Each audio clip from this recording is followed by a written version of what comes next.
informativo. Hola, feliz mediodía, bienvenidos al informativo de NTN 24, el canal de las Américas. A esta hora, como siempre, Ruth del Salto y Carlos Figueroa junto a ustedes. Hola, Ruth. Así es, Carlos. Un buen jueves para todos ustedes. Gracias por su sintonía con el canal de las Américas. Empezamos con los titulares de la jornada informativa de hoy.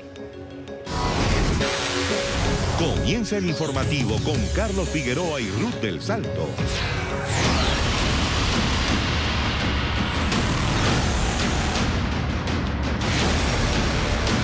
¿Hay tensión en Bolivia o se mantiene la tensión luego de que Evo Morales se adjudicara el triunfo en la primera vuelta, pese a que no ha terminado todavía el escrutinio de los votos de las elecciones presidenciales? Mientras la oposición denuncia fraude, Morales arremetió contra su rival, Carlos Mesa, al que llamó cobarde y delincuente. Sin haber terminado el escrutinio oficial, el presidente Evo Morales aseguró ser el vencedor de los comicios presidenciales en Bolivia. Ya ganamos en la primera vuelta. Y no fueron precisamente las autoridades del Tribunal Supremo Electoral las que informaron los resultados parciales de las votaciones. Falta todavía computarse 1.58%. Y nuevamente quiero decir, de acuerdo a la información preliminar que tenemos, es voto de áreas rurales. Dijo que respetará los resultados, inclusive si se llegara a registrar algún cambio en la tendencia. Si el resultado final dice que vayan a segunda vuelta, vamos a ir. Y si la segunda vuelta dice que no hay segunda, el cómputo oficial dice que no hay segunda vuelta, vamos a respetar, vamos a defender. También aprovechó para arremeter contra el opositor Carlos Mesa.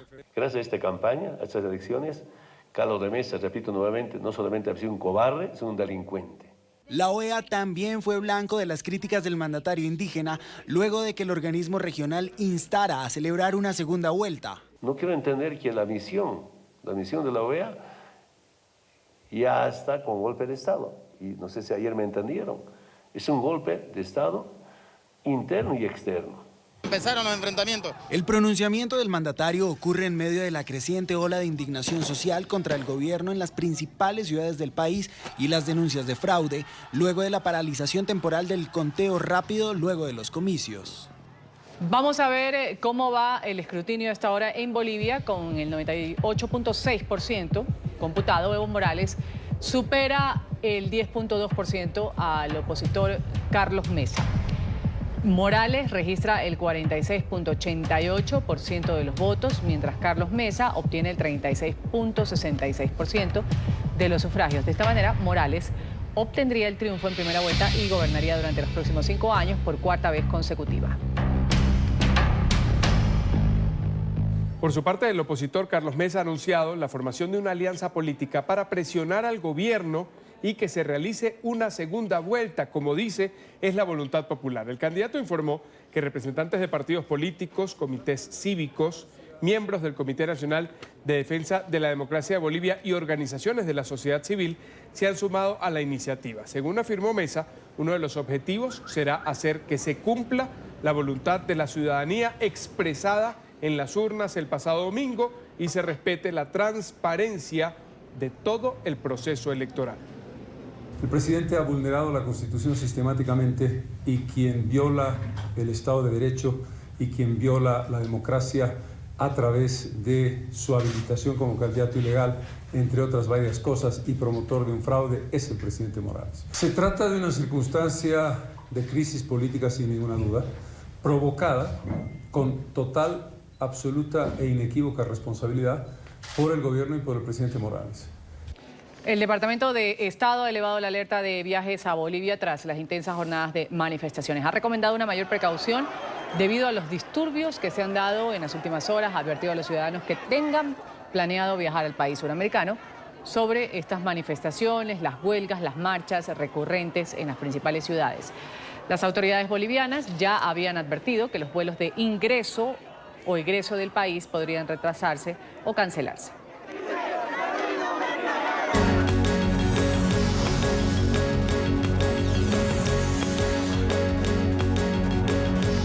Y el gobierno de Chile ha instruido a la Oficina de Derechos Humanos de la ONU verificar en terreno la crisis que atraviesa el país. El presidente Piñera se ha comunicado vía telefónica con la alta comisionada Michelle Bachelet para hacerle este pedido.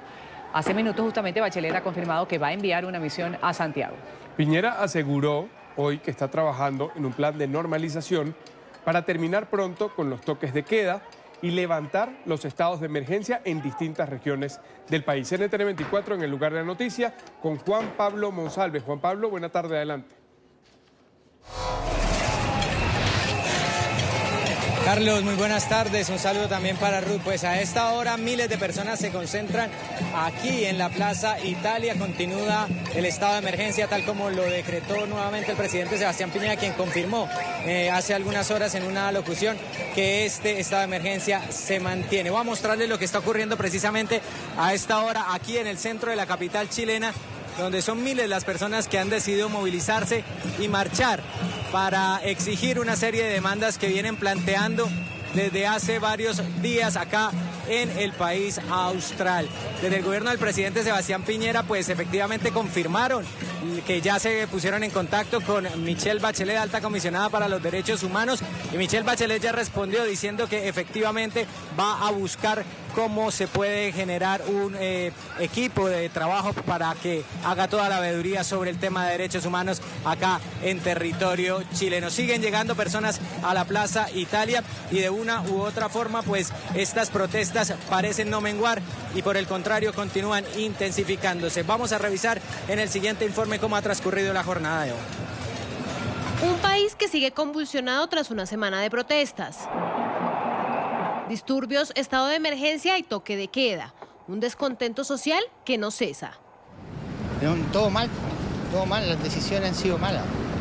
En primer lugar, no tenían que haber salido los militares a la calle, porque es un mal recuerdo que hay aquí en Chile.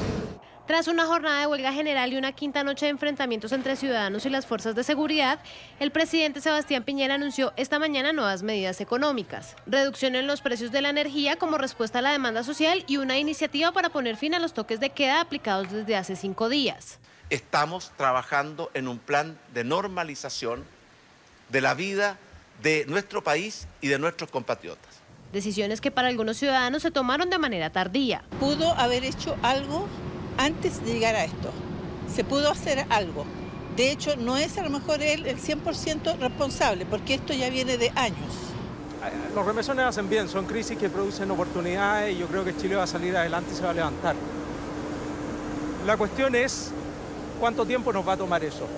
Sin embargo, la intervención de Piñera contrasta con el anuncio del Ministerio del Interior de las últimas horas.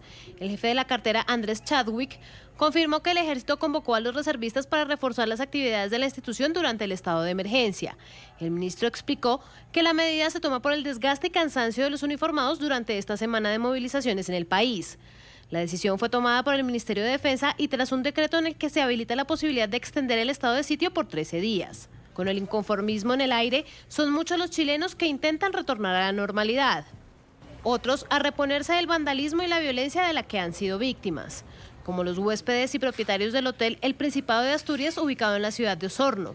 Durante las protestas de este miércoles, quienes permanecían en este edificio fueron atacados y amenazados por vándalos. Instalaciones públicas y oficinas del sector también se vieron afectadas. Una turba de 60 gallos, 50, 60 gallos, individuos amenazándonos de muerte, que iban a quemar el hotel, iban a destruir todo, que no iban a quemar a nosotros acá adentro. Tuvimos que negociar con una especie de coordinador que tienen para que por favor nos dieran 20 minutos para poder evacuar a la gente y al personal. Entre tanto, en la ciudad de Valparaíso, ciudadanos denunciaron a varios militares por protagonizar un hecho de represión. Los uniformados arremetieron contra un grupo de ciudadanos que se manifestaban en medio del toque de queda. En video quedó registrado cómo con sus armas de dotación los amenazaban. Los ciudadanos también fueron víctimas de golpes, insultos y empujones. Las imágenes fueron captadas por uno de los manifestantes que participaba en un cacerolazo. Las organizaciones sociales han insistido en que continuarán movilizándose durante los próximos días. Esta protesta que se da aquí en la Plaza Italia fue convocada por la Central Unitaria de Trabajadores y también por la Asociación Nacional de Empleados Fiscales hoy en el segundo día de huelga nacional. Los dejamos con las imágenes de lo que ocurre a esta hora aquí en la Plaza Italia, donde se siguen manifestando miles de personas con esta serie de demandas. Continúen ustedes con más. Desde la Plaza Italia, Juan Pablo Monsalve, periodista, nos informa lo que sucede a esta hora en Chile. 2 de la tarde con 12 minutos. Vamos a hablar de la expresidenta argentina Cristina Fernández, que ha lanzado fuertes críticas contra el gobierno de Sebastián Piñera. Fernández ha atribuido los episodios de violencia registrados en Chile a lo que ella llamó falta de equidad social.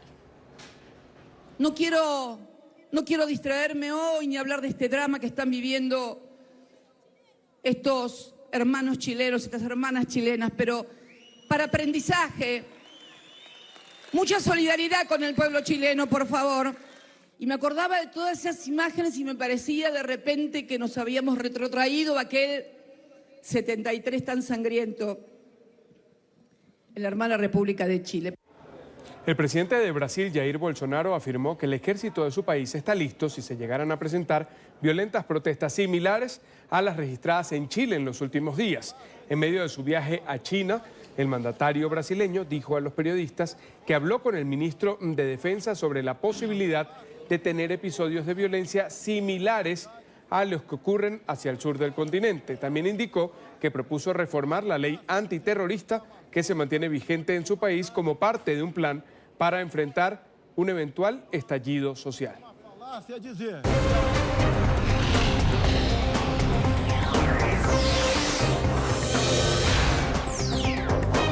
Y hoy seguidores y detractores de Nicolás Maduro han salido a las calles de Caracas. Las movilizaciones de los opositores al régimen se da para condenar el allanamiento de la inmunidad del diputado Juan Pablo Guanipa, también para rechazar los constantes apagones que se registran en el estado Zulia, en el occidente del país. Entre tanto, Diosdado Cabello, vicepresidente del Partido Socialista Unido de Venezuela, dijo que ellos marchan en contra del Fondo Monetario Internacional, de la injerencia imperial y en respaldo a la independencia de los pueblos. Esas son sus banderas. Oliver Fernández tiene el reporte desde la capital de Venezuela. Oliver, adelante. Sí, así es. Muy buenas tardes, gracias por este contacto. Hasta ahora nos encontramos en la Plaza Francisco de Miranda, al este de la capital venezolana. Como ustedes pueden observar, ya las personas están marchando hacia Corpoelec, en una manifestación convocada por el presidente interino de Venezuela, Juan Guaidó, no solo para rechazar las políticas del régimen de Nicolás Maduro, que no garantiza, según lo que ha dicho el presidente interino, la electricidad en Venezuela y sobre todo en el estado Zulia, que ha sido uno de los más golpeados por esta crisis eléctrica. Y también para respaldar a Juan Pablo Guanipa, que recordemos, el régimen de Nicolás Maduro a través del Tribunal Supremo de Justicia y la Asamblea Nacional Constituyente le allanó su inmunidad parlamentaria. Tuvimos la oportunidad de conversar con algunos diputados a la Asamblea Nacional y también con algunas personas que se trasladaron desde el Zulia hasta Caracas. Veamos. Nosotros desconocemos a esa farsa de Asamblea Nacional Constituyente. Nosotros desconocemos a ese ilegítimo Tribunal Supremo de Justicia, que dictó una sentencia que nadie conoce, la conocen ellos solos. ¿Dónde está esa sentencia? Entonces nosotros, en este momento, ¿qué es lo que tenemos que hacer? Seguir luchando para que Venezuela salga de esta situación. ¿Qué va a hacer Juan Pablo Guanipa? Seguir luchando donde tenga que luchar. Estaremos analizando todas las opciones, todas las posibilidades. Se roban la plata, no hay mantenimiento y servicio en las instalaciones. Y hoy lo más importante que nosotros tenemos que decir es que si todos tenemos cualquier aparato, cualquier cosa que tengamos en nuestro hogar, y este es el simple ejemplo, y no le damos mantenimiento y servicio durante 20 años, y nos embolsillamos el dinero, y no gastamos, y no invertimos. Eso es lo que está pasando hoy en el Zulia. Precisamente hoy, ese esbirro de esta narcodictadura, como lo es Diosdado Cabello, viene amenazando a nuestro liderazgo. Vienen persiguiendo, da vergüenza como es venir desde el estado Zulia haciendo de tripas corazones para llegar a este estado y nos reciben son las patrullas del SEBIN tratando de amedrentar. Hoy están persiguiendo a uno de nuestros grandes líderes del Zulia, como es nuestro gobernador Juan Pablo Guanipa. En esta plaza Francisco de Miranda, al este de la capital venezolana, donde convocó el presidente interino de Venezuela, también se encuentran algunos representantes del régimen de Nicolás Maduro que decidieron convocar también el día de hoy a esta plaza. Esta convocatoria se dio aproximadamente a las 8:30 de la mañana y como ustedes pueden observar, ellos están allí gritando algunas consignas. Tuvimos también la oportunidad de conversar con ellos para saber sus impresiones sobre la crisis. Ellos han dicho que viven la crisis al igual que los opositores, que la crisis no tiene color. Veamos. La crisis nos afecta a nosotros en nuestra alimentación, en nuestros alimentos, en nuestra crianza de nuestros niños. que el futuro de Venezuela. ¿Cómo hago yo un día para comprar? Como hacen todos los venezolanos, nos paramos temprano, porque los venezolanos somos trabajadores. Nos paramos temprano a luchar por el pan nuestro. Nos paramos temprano a luchar inclusive en contra de Juan Guaidó, que quiere entregar este país. Los habitantes de los sectores más necesitados de Venezuela solo exigen elecciones libres para tratar de salir de esta crisis profunda que vive esta nación suramericana. Es la información que manejamos desde Caracas. Continúen con más en nuestro Centro Internacional de Noticias. Gracias, Oliver, por tu reporte. La comunidad internacional sigue con especial atención y cuidado el preocupante aumento del éxodo venezolano. A la fecha se calcula que más de 4.500.000 venezolanos han salido del país huyendo de la crisis económica y social que golpea a Venezuela. Es por eso que la Unión Europea, en conjunto con ACNUR y las organizaciones internacionales para las migraciones, han convocado para el próximo 28 y 29 de octubre en Bruselas a la Conferencia Internacional de Solidaridad para llamar la atención sobre este flagelo. El objetivo es buscar mayor apoyo internacional para los refugiados venezolanos y los países que los acogen. Este es el momento para hacer un llamado a la comunidad internacional para que apoye aún más a los refugiados y migrantes venezolanos, a las comunidades que los acogen. Queremos crear conciencia sobre la gravedad de esta crisis. Queremos confirmar e incrementar el apoyo internacional para una respuesta regional y coordinada. La Unión Europea ya es el principal donante y un actor político fundamental, habiendo aportado más de 170 millones de euros desde 2018 para apoyar al pueblo venezolano. Y justamente el programa La Tarde de NTN 24 habló sobre este tema con Eduardo Stein, representante especial de ACNUR y de la Organización Internacional para la Migración para los Refugiados Venezolanos. El funcionario ha explicado que se puede esperar de este encuentro internacional en Bruselas. ¿Qué pueden hacer los organismos, las instituciones y los gobiernos para ayudar a los ciudadanos venezolanos? La conferencia que va a llevarse a cabo en Bruselas 28 y 29 trata sobre estos temas. ¿Qué se espera conseguir?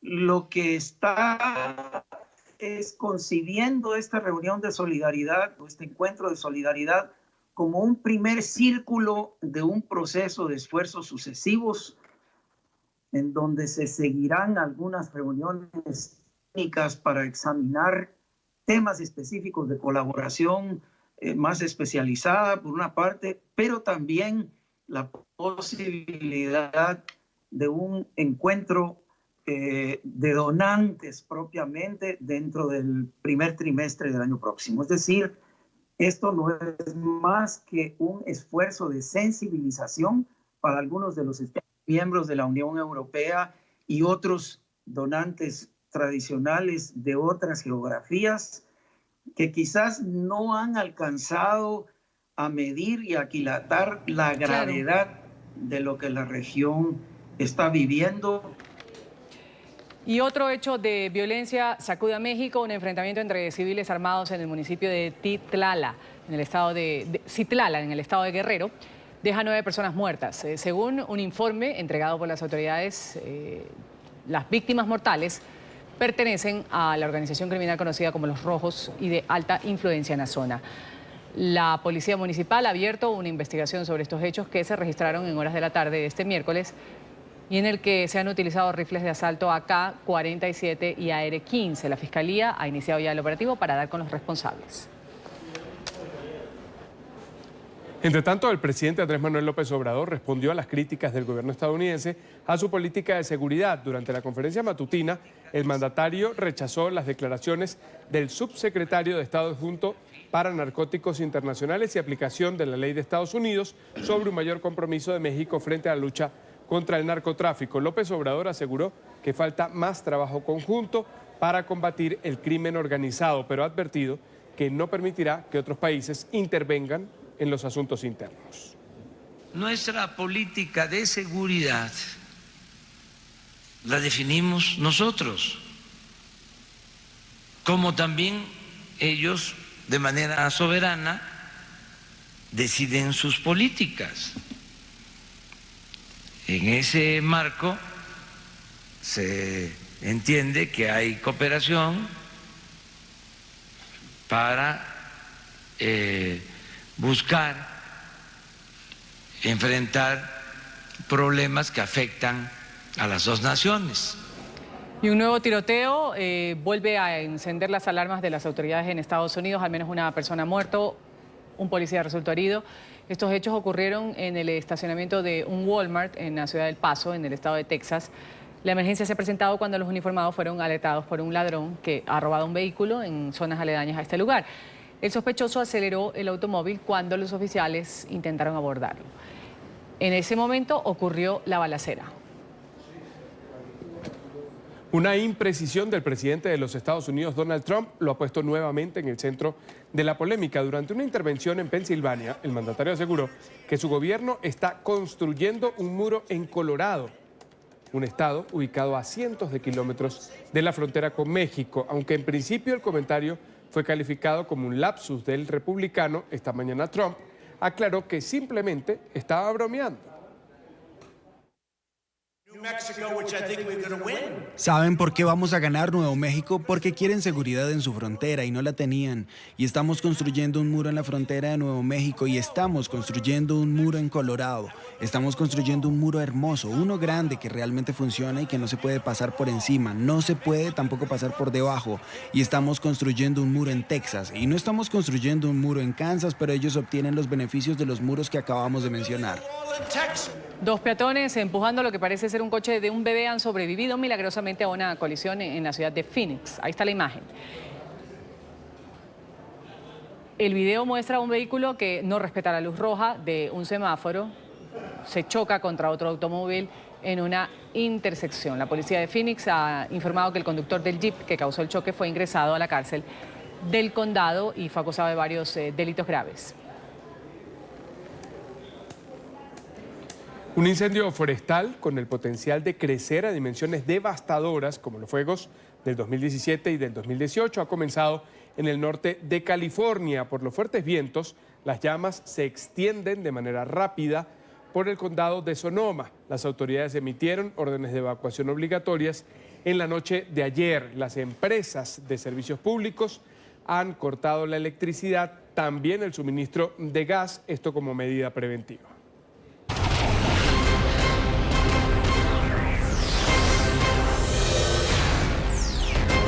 Este domingo en Uruguay, los ciudadanos elegirán a su próximo presidente. 2.6 millones de ciudadanos están llamados a votar en la jornada en la que también van a decidir sobre una reforma constitucional. 11 candidatos buscan suceder a Tabaré Vázquez. Daniel Martínez, candidato del izquierdista Frente Amplio, lidera los sondeos y se encaminaría a una victoria oficialista.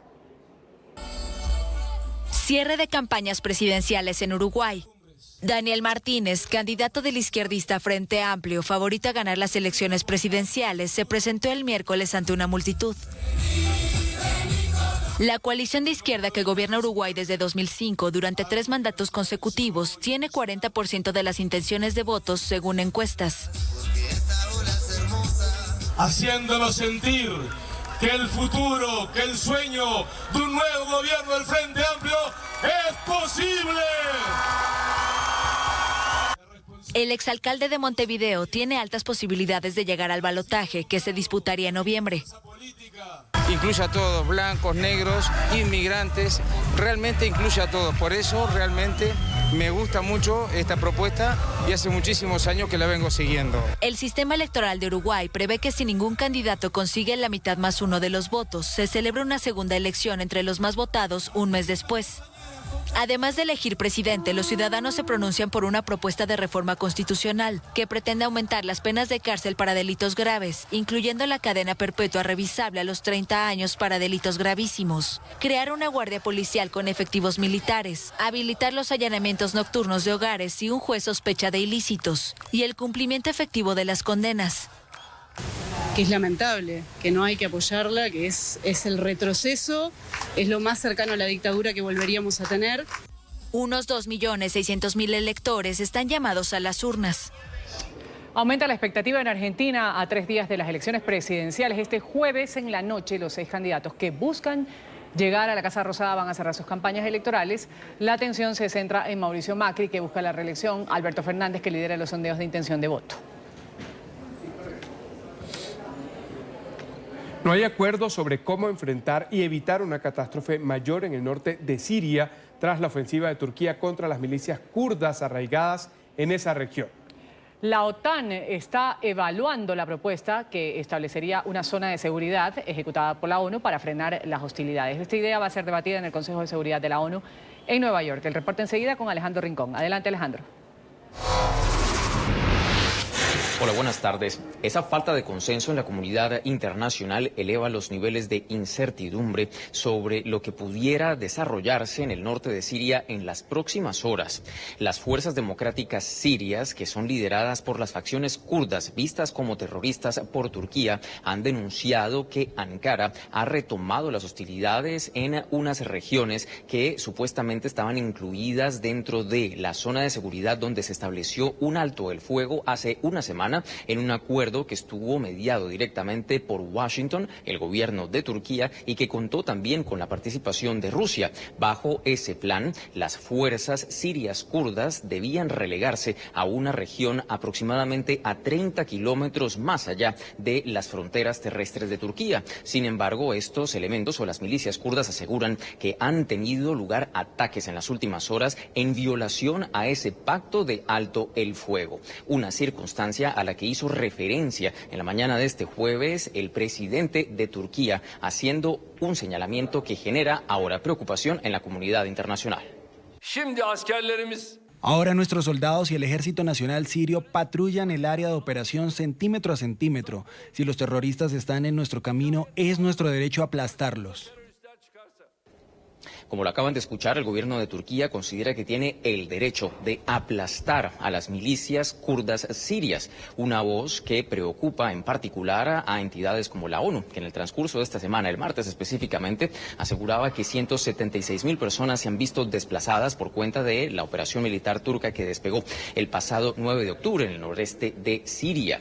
Entre tanto, la OTAN ha consultado en el transcurso de este jueves entre sus integrantes la posibilidad de establecer una zona de seguridad para que no haya más combates y por ende no haya más sufrimiento a nivel humanitario derivado de estos combates. Sobre este particular se pronunció el jefe de esta coalición internacional. Nosotros vemos diferencias en la situación que ahora mismo tienen en el nororiente de Siria y yo he sido claro al decir y expresar mi profunda preocupación. Es por esa razón que asimismo yo le doy la bienvenida al hecho de que los aliados de la OTAN, Estados Unidos y Turquía, acuerden pasos para lograr la estabilidad allí. A la luz de estos dos elementos, de la preocupante voz procedente del gobierno de Turquía y de las declaraciones de la OTAN, en el transcurso de hoy, el Consejo de Seguridad de Naciones Unidas tendrá una nueva sesión de consultas a pocos metros detrás de mí, en el recinto donde habitualmente se reúne este cuerpo diplomático. Una vez tenga lugar esta sesión, se esperan pronunciamientos de esta entidad. Es todo lo que tenemos para ustedes por ahora. Continúen con más en el informativo. Gracias, Alejandro. Buenas tardes para usted en Nueva York. Y antes de ir al corte, vamos a hablar de más de 400 payasos que han llegado a la Ciudad de México. Van a participar en la edición número 24 del Congreso Internacional de la Risa. El encuentro se realiza a pocos metros del Monumento a la Revolución y acuden payasos originarios de varios estados del país y de otras naciones como Perú, Colombia y Costa Rica. Durante 4 días ellos van a exponer sus talentos y sus habilidades.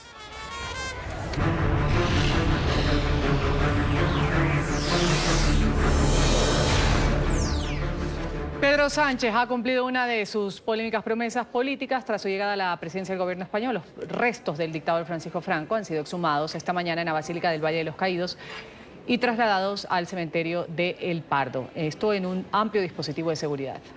200 simpatizantes de Franco protestaron en ese lugar contra el plan del traslado de los restos. Con esta decisión se pone fin a una afrenta moral, como lo es el enaltecimiento de la figura de un dictador en un espacio público. Se da un paso más en la reconciliación que solo puede descansar en la democracia y en la libertad que todos y todas compartimos. Estas fueron las declaraciones del presidente del gobierno español en funciones, Pedro Sánchez, luego de la exhumación de los restos del dictador Francisco Franco. A las 10:30 hora local inició el proceso coordinado por las autoridades y que fue avalado por el Tribunal Supremo en septiembre pasado. Poco antes de la 1 de la tarde, el ataúd ya estaba fuera de la Basílica del Valle de los Caídos. La exhumación comenzó con el levantamiento de la losa de 1.500 kilos para extraer la caja fúnebre con los restos de Franco, que fue luego llevada en los hombros por 8 de sus descendientes y fue trasladada al cementerio del Pardo Mingo Rubio, cerca de la capital española, donde descansan también los restos de su mujer, Carmen Polo, en vez de a la Catedral de la Almudena como lo había solicitado la familia. La operación se realizó en medio de protestas. Familiares del dictador calificaron la operación como un circo. Retirar los restos de Franco del Valle de los Caídos era una de las medidas claves que promovió el gobierno socialista de Pedro Sánchez, y por la que llevaba un año litigando con la familia del dictador y la Iglesia Católica para conseguirla, argumentando que en el mausoleo solo deben estar enterradas personas que murieron víctimas de la guerra civil, que no es el caso del general. El complejo en el que se encontraba Franco estaba situado a las afueras de Madrid. Su construcción se inició en 1940.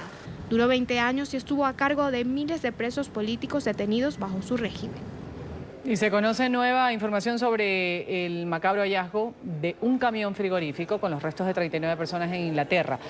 Las autoridades están tratando de establecer la ruta del vehículo antes de llegar a territorio británico. Se cree que este camión habría partido desde Bulgaria. Medios de comunicación en Reino Unido revelaron que las víctimas serían migrantes de nacionalidad china.